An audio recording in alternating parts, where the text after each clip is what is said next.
మేడ్చల్ జిల్లా గట్కేసర్లో మల్కాజ్గిరి జిల్లా కాంగ్రెస్ కమిటీ అధ్యక్షులు తోటకూర వజ్రేష్ యాదవ్ ఆధ్వర్యంలో భారీ నిరసన ర్యాలీ నిర్వహించారు. లోక్సభ ప్రతిపక్ష నాయకుడు రాహుల్ గాంధీ, కాంగ్రెస్ ప్రధాన కార్యదర్శి ప్రియాంక గాంధీల అరెస్టులను నిరసిస్తూ పార్టీ శ్రేణులు పెద్ద సంఖ్యలో పాల్గొని కేంద్ర ప్రభుత్వానికి వ్యతిరేకంగా నినాదాలు చేశారు.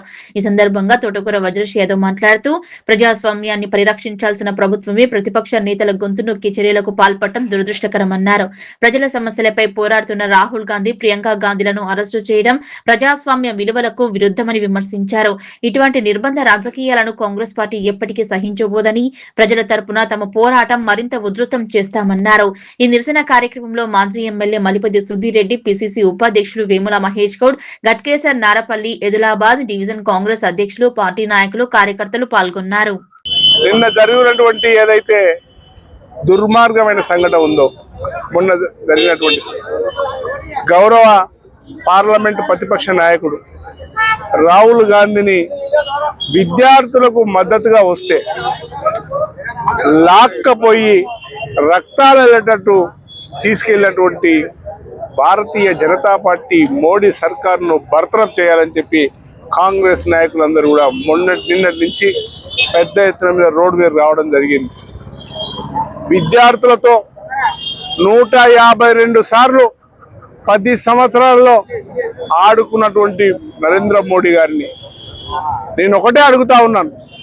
ఇయా మోడీ గారు, నీకు పిల్లలుంటే ఈ విషయం తెలిసేది. ఎంత ఇబ్బందికి ఎగ్జామ్కు ప్రిపేర్ అవుతారో, ప్రిపేర్ అయిన పిల్లల పేపర్ లీకేజ్ చేసినటువంటి ఎవరైతే అధికారులు ఉన్నారో సంబంధిత శాఖ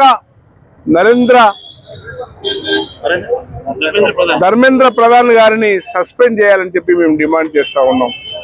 దానితో పాటు విద్యార్థులకు ఏ రకంగా ఎక్రిగేషన్ ఇస్తారా, లేకపోతే వాళ్ళను ఎగ్జామ్కు ప్రిపేర్ కావడానికి ఏదన్నా చేస్తారా, చేయాల్సిందిగా డిమాండ్ చేస్తూ ఉన్నాను. దేశంలో ఉన్న విద్యార్థులందరూ భారతీయ జనతా పార్టీని నిన్ను క్షమించారని చెప్పి నేను కోరుతా ఉన్నాను. మీరు ఒకసారి ఆలోచన చేయండి. 12 సంవత్సరాల 152 సార్లు ఏ రకంగా పేపర్ లీక్ అయింది. మా గౌరవ ముఖ్యమంత్రి రేవంత్ రెడ్డి గారు 2.5 సంవత్సరాల్లో 67,000 ఉద్యోగాలు ఇచ్చి ఏ ఒక్క పేపర్ అయితే లీక్ కాకుండా, పేద విద్యార్థులు చదువుకున్న వాళ్ళకి ఇబ్బంది కాకుండా చేస్తున్నటువంటి మా ముఖ్యమంత్రిని చూసి మిమ్మల్ని నేర్చుకోమని చెప్పి నేను తెలియజేస్తా ఉన్నాను. పార్లమెంట్లో జరుగుతున్నటువంటి హింస ఏ రకంగా నీ దగ్గర ప్రతిపక్ష నాయకుడికి రేపు పొద్దున మేము ఆనాడు అటల్ బిహారీ వాజ్పేయి గారు ప్రధానమంత్రి ప్రతిపక్ష నాయకుడిగా ఉంటే ఏ రకంగా విలువ ఇచ్చేదో ఒకసారి గతంలో తిరిగి చూడమని చెప్పి కోరుతా ఉన్నాం.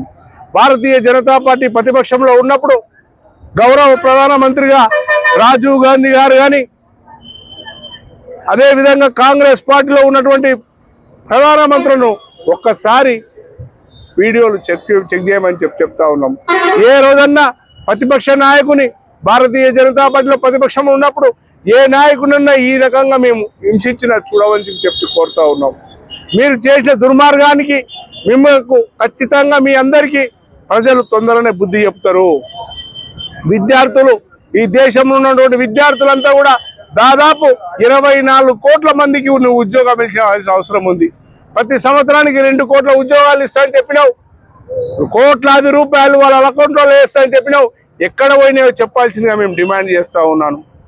దానితో పాటు విద్యార్థి లోకానికి క్షమాపణ చెప్పమని చెప్పి కూడా నేను డిమాండ్ చేస్తూ ఉన్నాను. కాంగ్రెస్ పార్టీ తరఫున మా మహేష్ గౌడ్ గారి ఆదేశానుసారం, మా ముఖ్యమంత్రి రేవంత్ రెడ్డి గారి ఆదేశానుసారం ఈరోజు ప్రతి మండల హెడ్ క్వార్టర్లలో, ఖాళీ మేడ్చల్ నియోజకవర్గంలో 6 మండలాల కేంద్రాలలో ఈరోజు శాంతియుత ర్యాలీలు చేసినాం.